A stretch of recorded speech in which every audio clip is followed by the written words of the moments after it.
the No Panic Zone. I'm Steve Gruber. I am America's voice. I'm an anti-communist. I was raised to understand the destruction of socialists over time and the bodies they left behind. And that's why I'm here every day to fight for America and to fight for you and I. Here's 3 big things you need to know right now. Number 1, the UK's new prime minister is a devout globalist that wants to implement all the UN's Agenda 2030 and have digital currency in his country, and soon.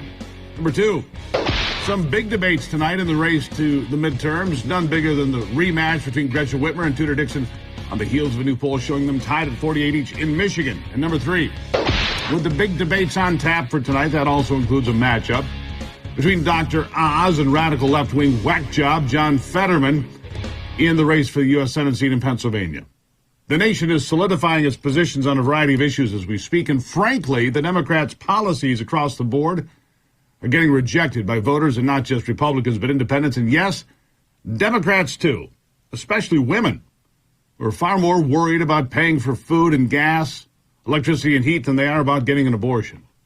And that means the midterms are slipping away from the blue team. In fact, they're in tears right now because they think Florida is no longer a swing state. And you know why that is? Because Florida is no longer a swing state. During the summer, Democrats thought they were on track to stem the losses, but the fact of the matter is this. With the economy suffering, people of all political persuasions are making their decisions, and as anyone will tell you, undecided voters that still have not decided to support an incumbent are most likely to break for the challenger. If an incumbent hasn't earned your vote by this point of the conversation, 2 years or 4 years or however many years in, that's not good news for the incumbent. And so for Democrats, that's bad news. But that's more good news for the Republicans, who are likely to ride a huge wave to congressional power on November 8th. And it's getting so bad that even the hardest of the hardcore socialists cannot put a happy face on this mess anymore. It's really difficult. The problem for Democrats has become a 5-alarm fire now. Even Al Sharpton says they're in big trouble and making all the wrong moves. Listen to the Reverend Al Sharpton. Here he is.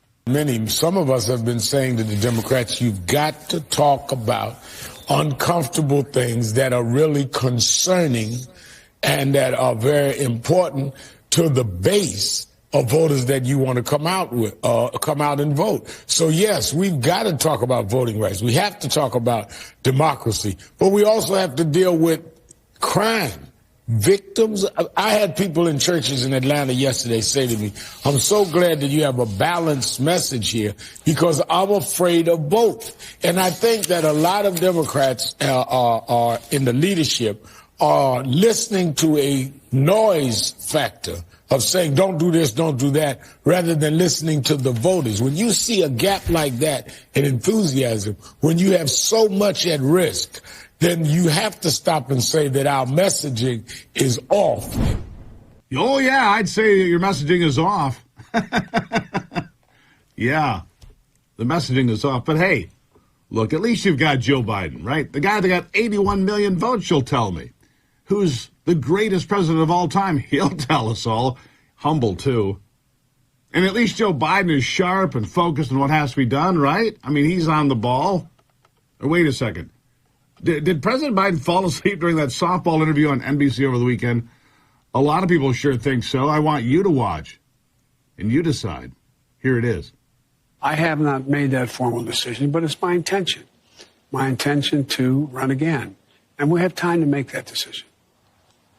Dr. Biden is for it. Mr. President. Oh. Dr. Biden thinks that, my wife thinks that we're doing something very important, and that I shouldn't walk away from it.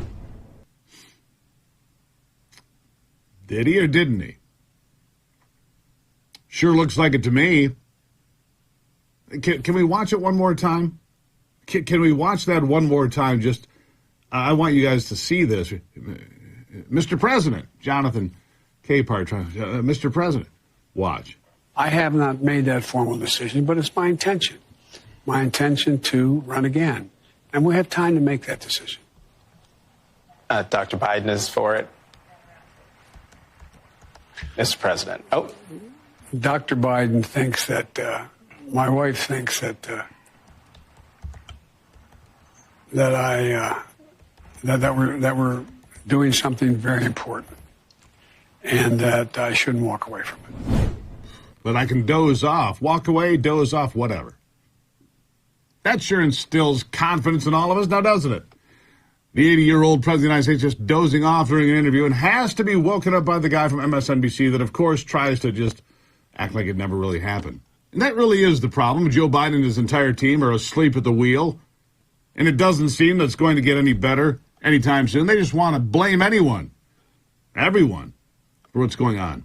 Voters are also not buying into all the distractions that are being thrown their way, not just by the Democrats, but also by their friends like that guy in the media. That's for sure. Over at MSNBC, they're trying to prop up the J6 narrative. They've been trying this for a long time. But for a large focus group from Western Pennsylvania, it was an epic fail for the far left.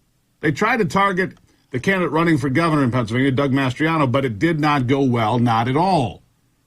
Listen, decide for yourselves. Here it is. Mastriano was at the insurrection, and he was photographed breaching one of the restricted areas.